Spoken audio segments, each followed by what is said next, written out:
l'enseignement qui aura pour thème la grâce divine, source de tout salut. Frères et sœurs, l'Écriture dit dans Éphésiens chapitre 2, verset 8, Éphésiens 2, 8, vous êtes sauvés par la grâce au moyen de la foi. Et cela ne vient pas de vous, c'est un don de Dieu. Frères et sœurs, souvent nous utilisons le mot grâce sans trop savoir ce que c'est et nous l'assimilons la plupart du temps à de la chance ou au hasard. Mais qu'en est-il exactement? Qu'est-ce que la grâce? Pourquoi Dieu nous accorde-t-il sa grâce? Comment nous est parvenue la grâce? Et comment pouvons-nous recevoir la grâce de Dieu? Alors d'abord, qu'est-ce que la grâce? La grâce, c'est une faveur, c'est le secours gratuit que Dieu nous donne pour répondre à son appel à devenir enfant de Dieu, fils adoptif, participant de la divine nature, de la vie éternelle. Elle nous introduit dans l'intimité de la vie trinitaire, c'est-à-dire de la vie du ciel avec le Père, le Fils et le Saint-Esprit. Alors pourquoi Dieu nous accorde-t-il sa grâce? Est-ce que vous vous êtes posé cette question? Non, personne ne s'est jamais posé cette question. Alors il faut savoir qu'à l'origine des temps, nous avons été exclus du salut éternel. Nous avons été privés de la gloire et de la grâce de Dieu parce que tous, sans exception, nous étions reconnus aux yeux de Dieu solidairement coupables du péché originel d'Adam, sans aucune échappatoire. C'est-à-dire que nous étions tous condamnés. Dieu à l'origine avait donné sa gloire et sa grâce à Adam pour que cette gloire et cette grâce se répandent sur l'humanité entière. À cause de sa chute, nous avons tout perdu. Alors, Dieu pouvait-il laisser sa création tout entière sur terre? Et puis Dieu nous dit dans Romains 6, 23, et vous connaissez bien ce passage, le salaire du péché, c'est la mort. Mais le don gratuit de Dieu, c'est la vie en Jésus-Christ.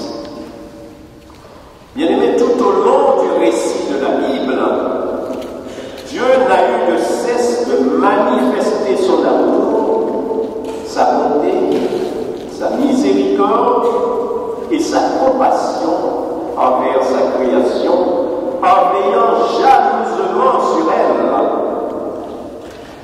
Nous lisons dans Jean, chapitre 3, au verset 16,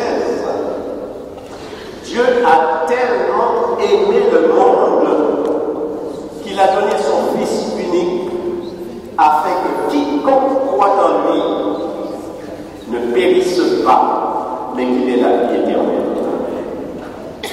Comprenons bien, frères et sœurs, à partir de cela, que notre salut ne dépend ni de nos efforts, ni de nos actes, ni de nos mérites, parce qu'il n'y a rien de bon en l'homme. Tout est perverti en l'homme.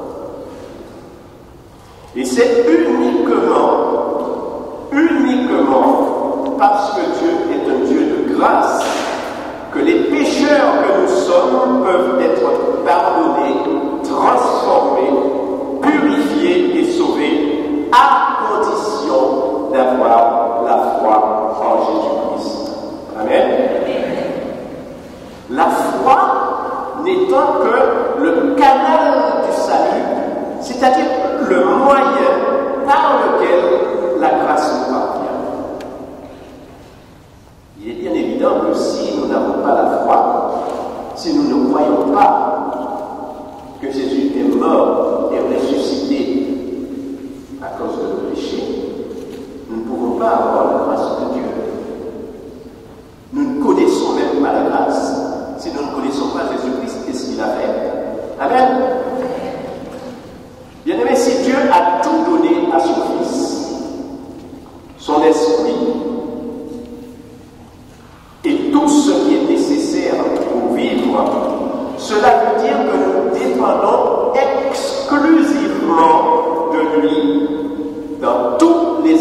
et la vérité sont arrivés par Jésus-Christ.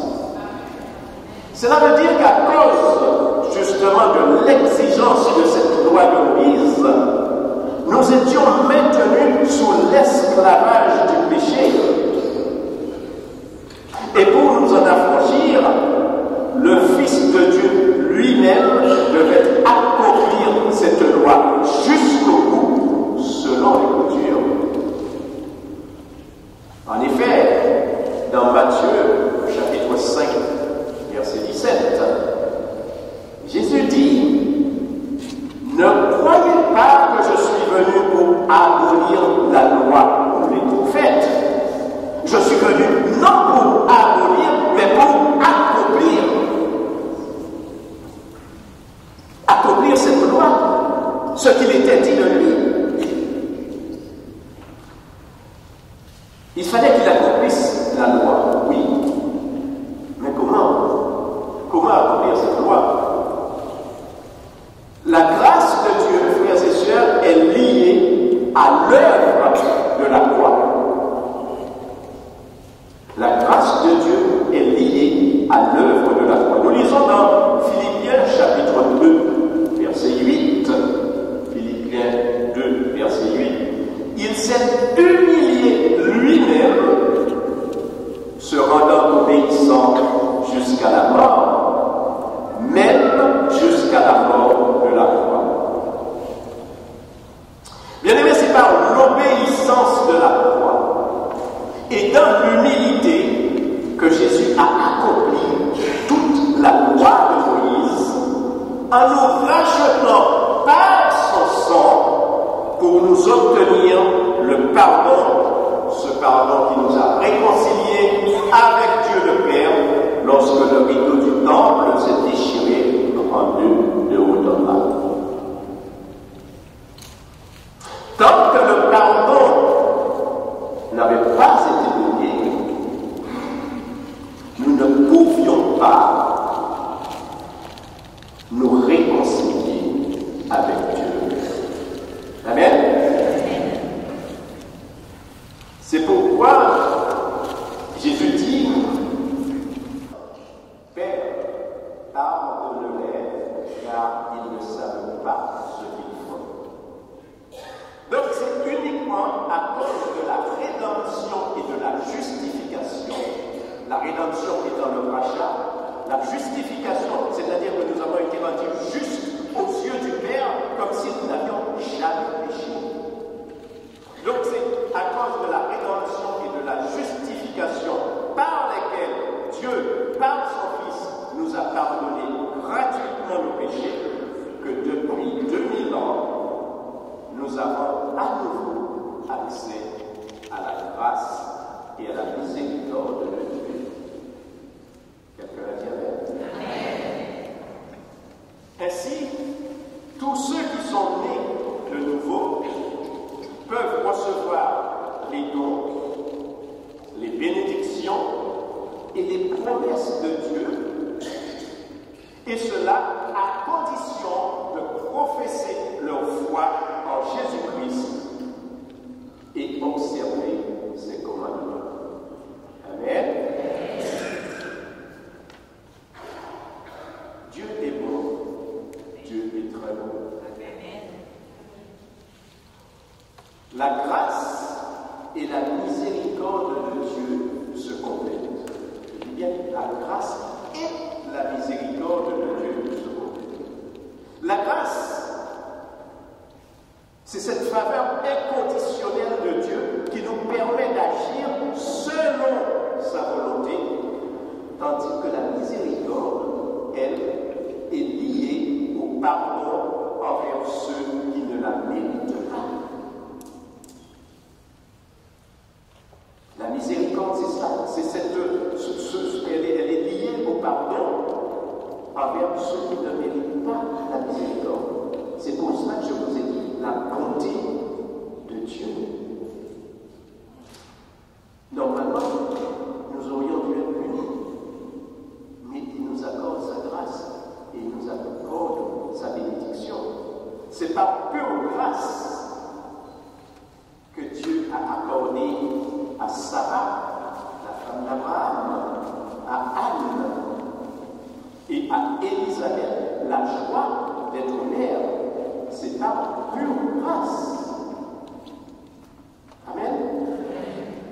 dans sa miséricorde, il accueille le fils prodigue qui s'était éloigné de lui. Je vous invite en passant à lire Luc 15, 11, 32, la parabole du fils prodigue. Ces exemples illustrent bien l'amour inconditionnel de Dieu pour les pécheurs que nous sommes, à qui il accueille sans mesure grâce et miséricorde. Oui, frères et sœurs, nous n'avons rien fait pour obtenir cette grâce et cette miséricorde. Je vous l'ai dit tout à l'heure. Ce n'est pas en raison de nos efforts, de nos mérites, de nos œuvres, de nos actes. C'est ça la grâce. Nous ne méritons absolument rien, mais l'amour inconditionnel de Dieu qui nous saisit, Dieu nous aime tant. Dieu nous aime tant, frères et sœurs. Il faut que vous compreniez cela, la grandeur de l'amour de Dieu qui a été manifesté à la croix, lorsque son propre Fils a été crucifié. Voilà jusqu'où va l'amour de Dieu. La parole nous dit encore, alors que nous étions pécheurs, Dieu a envoyé son Fils pour nous sauver. Amen. Alors, comment puis-je recevoir la grâce de Dieu? La grâce, c'est un acte de foi et d'ouverture du cœur. Cela nécessite quelques étapes pour expérimenter cette grâce dans notre vie. D'abord, reconnaître que nous sommes pécheurs et que nous avons besoin de la grâce de Dieu. Parce que si tu n'en as pas besoin, si tu crois te sauver toi-même, tu vas à la chute. Nous avons besoin, en tant que pécheurs, de cette grâce. Cela implique de prendre conscience de nos erreurs, de nos faiblesses et de notre séparation avec Dieu. Il est écrit dans Hébreux, chapitre 4, verset 16, « Approchons-nous donc avec assurance du trône de la grâce, afin d'obtenir miséricorde et de trouver grâce pour être secourus dans tous nos besoins. » Frères et sœurs, ne nous approchons plus du Père dans une attitude de condamnation ou de jugement. Non. Non. Pas de condamnation. Dieu ne nous condamne pas. Dieu ne nous juge pas. Approchons-nous plutôt avec assurance et humilité, avec l'assurance tranquille d'un enfant qui s'adresse à son Père. Nous avons chanté tout à l'heure comme un enfant. Et c'est dans cette attitude que Dieu nous accueille. C'est dans cette attitude que Dieu nous reçoit. C'est quand nous sommes tout petits comme des enfants devant le Père que lui, j'allais dire, il craque. Parce que quand il nous reçoit dans cette attitude d'adoration, de louange, d'action de grâce, d'humilité. N'oublions pas que Jésus, les deux premières vertus qu'il a appliquées, obéissance et humilité. Nous devons être à l'image de Christ, tout petit,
dans notre vie. C'est un frein, c'est une barrière de la grâce. Je ne reviendrai pas en arrière de l'amertume lorsque le peuple de Dieu a traversé le désert. Il est arrivé dans les eaux de Mara. Les eaux de Mara, c'est l'amertume. Une eau amère. Et depuis cette amertume, a trouvé une place à cause du diable dans nos vies. Et c'est cette amertume qui nous bloque. La grâce de Dieu veut passer, mais cette amertume bloque tout. Qu'à partir de maintenant, cette amertume, c'est le nom de Jésus. L'amertume et le manque de pardon entravent notre vie de prière et viennent troubler cette paix que Dieu met en nous. Mais c'est comme une barrière que nous mettons nous-mêmes finalement à l'action de Dieu en nous. Alors, il faut également croire en Jésus-Christ. La foi en Christ, frères et sœurs, c'est de croire que Jésus a donné sa vie pour nous à la croix, qu'il est mort et que Dieu le Père l'a ressuscité. C'est de là que prend sa source notre foi. Lorsque nous avons reçu le baptême, la nouvelle naissance, nous recevons une dose de foi, ce qui signifie tu crois qu'effectivement Jésus a donné sa vie pour toi sur la croix. C'est là le plus important de la foi. Parce que nous parlons souvent de la foi en Dieu, oui. C'est ce qui permet de réaliser l'impossible à Dieu. Mais si nous croyons effectivement que Jésus a donné sa vie sur cette croix pour nous, notre victoire, elle est là. Nous sommes plus que vainqueurs par celui qui nous a aimés au point de donner sa vie à la croix pour nous. Amen. C'est par là, c'est ce que nous devons croire, frères et sœurs. C'est ce qui nous permet de résister aux assauts du diable et à repousser vraiment, véritablement, tous ces assauts. Et qui n'a pas subi les assauts de l'ennemi? Alors, mets ta foi en action pour jouir des bénéfices de la grâce. Une foi, dit saint Paul, Galates 5:6, qui se traduit par des actes inspirés par l'amour de Dieu. Amen. La grâce de Dieu se révèle à travers la communion avec lui. Celui qui est uni au Seigneur agit par amour pour lui. Alors, je vous disais qu'il faut accepter la grâce. Accepter la grâce, c'est accepter le fait que nous ne pouvons pas mériter cette grâce par nos propres efforts. C'est un don gratuit de Dieu. C'est un don gratuit de Dieu. Mon frère, ma soeur, ouvre ton cœur et reçois en ce moment cette grâce avec humilité. Reconnais ta petitesse, ta faiblesse, ton incapacité à te sauver toi-même. Reconnais que si tu es sauvé, c'est par une grâce. Amen. C'est par la grâce de Dieu que tu vis. Et tout ce que tu possèdes, c'est par grâce que tu l'as obtenu. Il tient toutes choses entre ses mains. Le psaume 145, au verset 16, nous dit: tu ouvres ta main, Seigneur, nous voilà rassasiés. Lorsque Dieu ouvre ses mains, nous avons tout.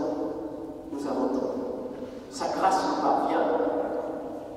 Sa grâce nous parvient. C'est pour cela que je vous invite à laisser Dieu opérer comme dans vos vies.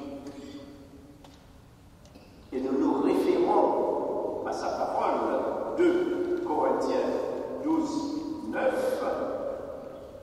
Ma grâce te suffit, ma puissance s'accomplit dans ta faiblesse. Voilà ce que Dieu nous dit. Sa grâce nous suffit. Mais encore faudrait-il que nous le croyions, que nous connaissions sa parole, que nous nous laissions emporter.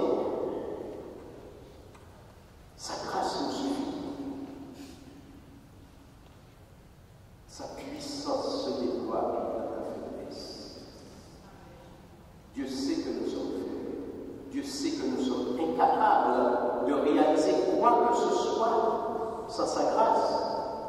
Il est dit dans Jean 15, sans moi vous ne pouvez rien faire. Sans moi vous ne pouvez rien faire. Comprenez bien cela, frères et sœurs. Et j'en arrive à la conclusion en vous disant que la grâce de Dieu est disponible pour tous ceux qui la recherchent avec un cœur sincère. Elle est la véritable source du salut qui nous permet d'échapper à la colère de Dieu. Au dernier jour, lorsque la colère de Dieu va se manifester, c'est sa grâce qui va nous sauver. Amen. Et si nous la vivons, cette grâce, comme un don gratuit de Dieu, elle devient alors une ressource